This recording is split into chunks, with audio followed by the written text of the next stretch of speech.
તો હું આજે બનાવી રહી છું ટોમેટો સૂપ. ટોમેટો સૂપ બનાવવા માટે મેં અહીંયા 3 મીડિયમ સાઇઝના ટામેટાં લઈ લીધા છે, 15થી 20 લસણની કળી લઈ લીધી છે, થોડી સમારેલી કોથમીર, 1 મીડિયમ સાઇઝની ડુંગળી લઈ લીધી છે, તેના ફોતરા પણ ઉખાડી દીધા છે અને એક તમાલપત્ર લઈ લીધું છે. હવે આપણે કુકર મૂકી દઈશું અને ગેસ ઓન કરીને 1 થી 2 ગ્લાસ જેટલું તેમાં પાણી એડ કરી દઈશું અને પાણીને થોડી વાર માટે ગરમ કરવા મૂકી દઈશું. પાણી ગરમ થાય એટલે આપણે તેની અંદર ટામેટાને એડ કરી દેવાના છે. ટામેટાં એડ થઈ ગયા પછી તેની અંદર 5 થી 6 લસણની કળી એડ કરી દેવાની છે.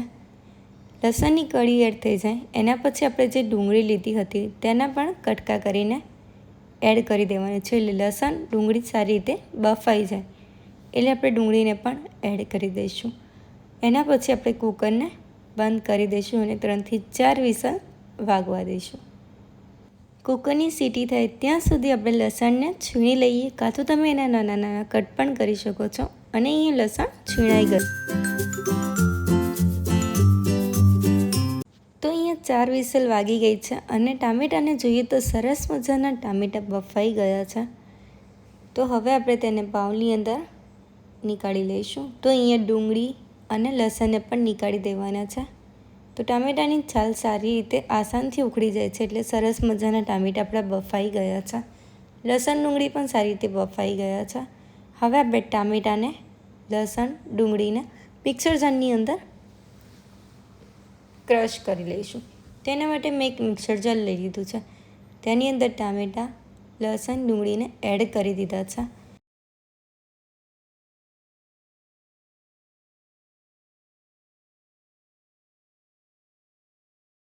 લઈ લઈએ તો મેં અહીંયા સૌથી પહેલાં બટર, તમાલપત્ર, કોથમીર, ખાંડ, છીણેલું લસણ અને મીઠું લઈ લીધું છે. તો હવે આપણે અહીંયા એક તપેલી લઈ લઈશું.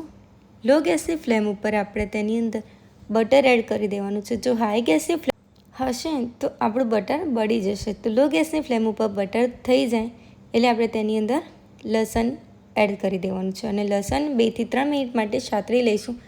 એના પછી તમાલપત્ર, કોથમીર એડ કરી દઈશું. એના પછી આપણે ટમેટાની ક્યુરીને એડ કરી દેવાની છે અને સારી રીતે તેને મિક્સ કરી દેવાની છે. તમને એવું લાગે કે અહીંયા ટામેટાની ક્યુરી આપણને વધારે જાડી લાગે છે તો તમે એની અંદર 2 થી 3 ચમચી જેટલું પાણી એડ કરી શકો છો. એના પછી આપણે શુગર એડ કરી દેવાની છે. મેં 2 ચમચી જેટલી શુગર એડ કરી છે. શુગર તમે તમારા ટેસ્ટ અનુસાર લઈ શકો છો અને મીઠું એડ કરી દીધું છે. મીઠું પણ તમે તમારા ટેસ્ટ અનુસાર લઈ શકો છો. પછી આપણે તેને સારી રીતે મિક્સ કરી દેવાનું છે અને 2 થી 3 મિનિટ માટે આપણે તેને થવા દઈશું.